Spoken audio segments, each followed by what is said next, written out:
এতিয়া কালি ওই ঘটনাটোৰ পিছত জানিব পৰা মতে সিহঁতৰ ল'ৰাকেইজনৰ আগতেও তেনেকুৱা গণ্ডগোল আছিল হেনো।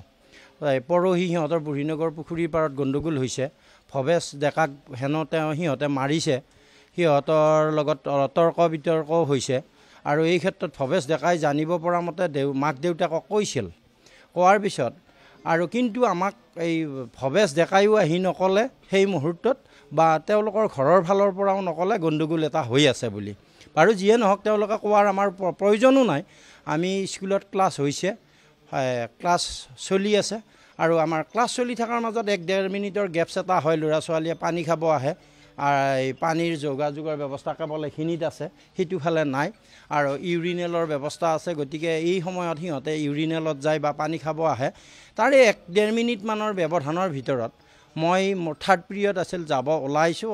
ঠিক কমন ৰুমৰ পৰা ওলোৱা মাত্ৰকে 9ৰ 6জনমান ল'ৰাই এই ভৱেশ ডেকাক দাঙি লৈ আহিছে। কি হ'ল, ই ছাৰ ঢলি পৰিছে তেনেকৈ ক'লে। আৰু তেতিয়া মই দাঙি যেতিয়া লৈ আহিছিল ক'ৰ পৰা আনিছে? এই বাৰাণ্ডাৰ পৰা দাঙি লৈ আহিলে আৰু তেতিয়া আমাৰ এই আৰাম বেঞ্চখনত লগে লগে তাক শুৱাই দিলোঁ।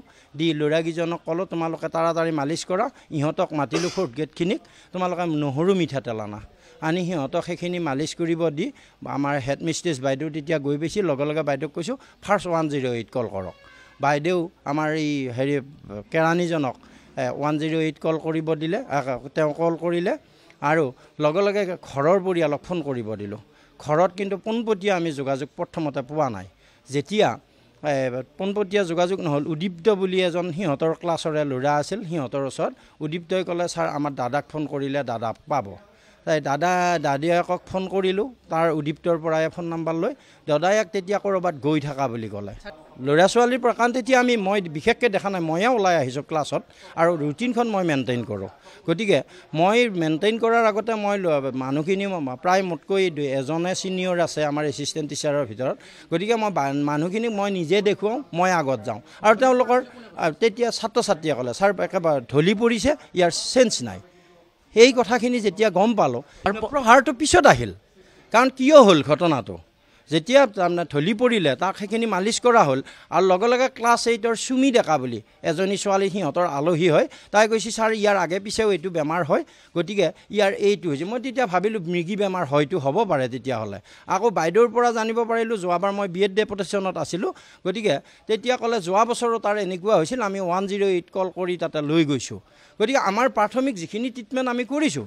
ফাৰ্ষ্ট পিৰিয়ড শেষ হ'ল, ফাৰ্ষ্ট পিৰিয়ড শেষ হৈ আমি কমন ৰুমত আহিলোঁ। ছেকেণ্ড পিৰিয়ড হ'ল, ছেকেণ্ড পিৰিয়ড শেষ হোৱাৰ পিছত 3rd পিৰিয়ডৰ বাবে যাব ওলালোঁ।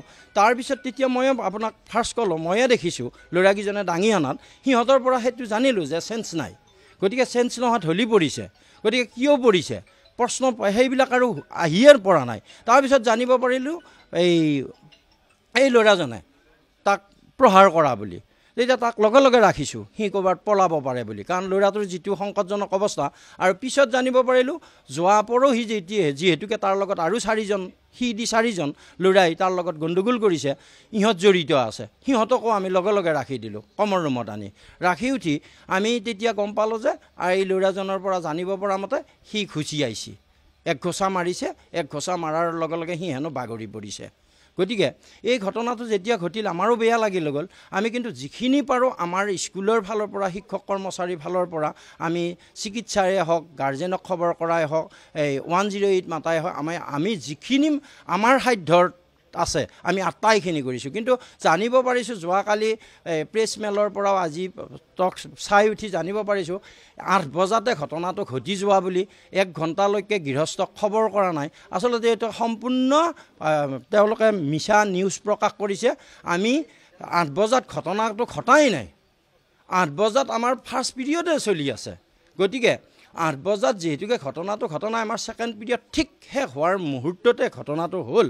গতিকে তেতিয়া আৰু আমি লগে লগে তেওঁলোকক পোনপটীয়া যোগাযোগ কৰিব পৰা নাই, মোবাইল নোহোৱাৰ কাৰণে। আচলতে যদি তেওঁলোকে প্ৰধান শিক্ষয়িত্ৰীক জনাইছে সেইটো আমি জানিব পৰা নাই। কিন্তু ওপৰ দিনাখন যিটো ঘটনা ঘটিছে সেইটো আমি যোৱাকালি এই ঘটনাটোৰ পিছত জানিব পাৰোঁ। সিহঁতৰ যে বুঢ়ীনগৰ পুখুৰী পাৰত গণ্ডগোল এটা হৈছিলে তেতিয়া জানিব পাৰোঁ। কিন্তু তাৰ আগত মই জনাত প্ৰধান শিক্ষয়িত্ৰীক তেওঁলোকেতো জনোৱা নাই তেনেকুৱা। কাৰণ ল'ৰাজনৰ কথাটো সোধা পোছা হৈছে, এই ইয়াক সি কৈছে মোক ইয়াক ফবৰা বুলি কয় ছাৰ, ফবৰা বুলি কয়। গতিকে ফবৰা বুলি ক'লে কিহৰ ফবৰা হ'ল, তাক আমি হেৰি দিছোঁ সকিয়নি। গতিকে মই ইয়াতে তাক ৰাখিছোঁ, তুমি ক'তো যাব নোৱাৰা, গতিকে তুমি ইয়াতে থাকিবই লাগিব। মই আচলতে একেবাৰে নাভাবোঁ, কাৰণ মই বিশেষকৈ আমাৰ পদুমপুখুৰী হাইস্কুলৰ ভিতৰত মই নিজকে কোৱা হয় মই ল'ৰা ছোৱালীৰ লগতে বেছি জড়িত। আৰু আপোনালোকে গম পাব, গোটেই ল'ৰা ছোৱালীক সুধিলেও, এক্স ষ্টুডেণ্টবিলাকক সুধিলেও গম পাব, বৰ্তমানক সুধিলেও গম পাব মই ল'ৰা ছোৱালীখিনিৰ লগত বিশেষভাৱে জড়িত। আমাৰ আজিৰ পৰা পৰীক্ষা চলাৰ কথা আছিল, পিছত বন্ধ কৰিছে বাৰু। পৰীক্ষাৰ বাবে মই ইতিমধ্যে প্ৰত্যেক ক্লাছত গৈ আছোঁ। ক্লাছ চলি থকাৰ মাজত ডেস্ক বেঞ্চ কিমান লাগিব, আমাক মুঠ 73 যোৰা লাগে, গতিকে তেতিয়ালৈকে 66 যোৰা হৈ আছে। গতিকে আৰু 9 যোৰা কেনেকৈ আমি পাওঁ, এইটোত মই লাগিয়ে আছোঁ। আৰু ল'ৰা ছোৱালীখিনিৰ লগত মই সততে বিশেষকৈ থাকোঁ। গতিকে তেনেস্থলত আমি ল'ৰা ছোৱালীক বা শিক্ষকে হেৰি নকৰা বুলি ক'লে মোৰ অলপ নিজকে মোৰ মনত দুখ লাগে। মই গাৰ্জেনখিনিৰ লগতো, আপোনালোকে বহুত অভিভাৱকক সুধিব পাৰে, মই গাৰ্জেনবিলাকৰ লগতো প্ৰত্যক্ষভাৱে জড়িত হওঁ আৰু ফোন কল কৰোঁ মই তেওঁলোকক। ল'ৰা ছোৱালী কিবা দুৰ্বলতা পালে মই নিজৰ ফালৰ পৰা কৰোঁ। গতিকে তেনেস্থলত তেনেকুৱা এটা গাফিলতি থকা বুলি ক'লে দুখ লাগে। আৰু হৈ যাব পাৰে বেয়া দিন পৰিলে হয়তো ল'ৰাজনৰো ভগৱানে তাক বেচেৰাক হেৰি কৰি তেনেকুৱাকৈ লৈ গ'ল, আৰু এনেকুৱা হ'ব বুলি কোনোৱে ভবা নাছিল। কিন্তু হয়, অতি দুৰ্ভাগ্যজনক আৰু অনাকাংক্ষিত ঘটনা। এই বিদ্যালয়খনো যথেষ্ট এখন গৰিমা থকা বিদ্যালয়। গতিকে এই বিদ্যালয়খনত এনেকুৱা এটা ঘটনা ঘটাৰ কাৰণে সমগ্ৰ অঞ্চলটোৰ, বিশেষকৈ বিদ্যালয়ৰ লগত যিসকল জড়িত হৈ আছে, যিসকল বিদ্যালয়ৰ শুভাকাংক্ষী, আটাই এই কথাটোত গৰিহণা দিছে। গতিকে আমি হেৰি কৰিছোঁ, আশা কৰিছোঁ ইয়াৰ নিশ্চয় উচিত তদন্ত হ'ব, দোষীও হেৰি পাব লাগিব, শাস্তি পাব লাগিব। আৰু অনুশাসনহীনতাৰ কথা এটাও আমি লক্ষ্য কৰিছোঁ। আচলতে আজিৰ যোৱাকালিৰ আগলৈ এই ধৰণৰ কোনো ধৰণৰ অভিযোগ ৰাইজৰ পৰা অহা নাই, বা এই ধৰণৰ কোনো ব্যক্তিৰ পৰা আমি তেনেকৈ পোৱা নাই। গতিকে সেই ধৰণৰ কিবা যদি শিথিলতাও আছে, এইখিনি পৰৱৰ্তী সময়ত নিশ্চয় দূৰ কৰাৰ কাৰণে আমি আহ্বান জনাম, বা বিদ্যালয় কৰ্তৃপক্ষলৈ এই ক্ষেত্ৰত আমি সচেতন ব্যক্তি হিচাপে আলোচনা কৰিম। আৰু এটা হেৰি জনাইছোঁ যে অভিভাৱকসকল কিন্তু এই ক্ষেত্ৰত সচেতন হ'ব লাগে। আৰু বৰ্তমান সময়ত যুৱ যিটো উচ্ছৃংখলতা, ইয়াৰ কাৰণে কিন্তু বহুত ঘটনা ঘটিবলৈ পাইছে। গতিকে সেই ক্ষেত্ৰতো বিশেষকৈ অভিভাৱকসকল বা সচেতন ৰাইজ এই ক্ষেত্ৰত আগবাঢ়ি অহাটো নিশ্চয় হেৰি হ'ব, মানে প্ৰয়োজন হ'ব। গতিকে আমি আশা ৰাখিছোঁ নিশ্চয় অভিভাৱকসকল নিশ্চয় এই ক্ষেত্ৰত আগুৱাই আহিব। জ্যেষ্ঠ শিক্ষক বসন্ত তেখেতক মই সুধিছিলোঁ যে এই ঘটনাটো গম পোৱা নাছিল নেকি, এনেকুৱা 4-5জন ল'ৰা এটা হুলস্থুল হৈছে, গম পোৱা নাই? তেতিয়া কথাখিনি কৈছে যে এইটো খুব বেছি 1 মিনিট 2 মিনিটৰ কথাটো হৈছে, মানে গম পোৱা নাই, আৰু মানে সেই ধৰণৰ কোনো হেৰি হোৱা নাই, চিঞৰ বাখৰ হোৱা নাই। তেনেকুৱা কাৰণে তেওঁলোকে গম পোৱা নাই বুলি কৈছে। এতিয়া আমি কিন্তু সেইটোৰ পৰা হেৰি জনাইছোঁ যে আচলতে বিদ্যালয়ৰ ক্ষেত্ৰত গোটেইখিনি দায়িত্ব সেই হেৰি অফিচ আৱাৰৰ ভিতৰত গোটেইখিনি দায়িত্ব যদি বিদ্যালয় কৰ্তৃপক্ষত থাকে, বিদ্যালয় পৰিচালনা সমিতিৰ হেৰি থাকে, দায়বদ্ধতা থাকে। গতিকে ভৱিষ্যতৰ দিনত যাতে এই ধৰণৰ ঘটনা নহয়, তাৰ কাৰণে আমি হেৰি জনাইছোঁ, আহ্বান জনাইছোঁ।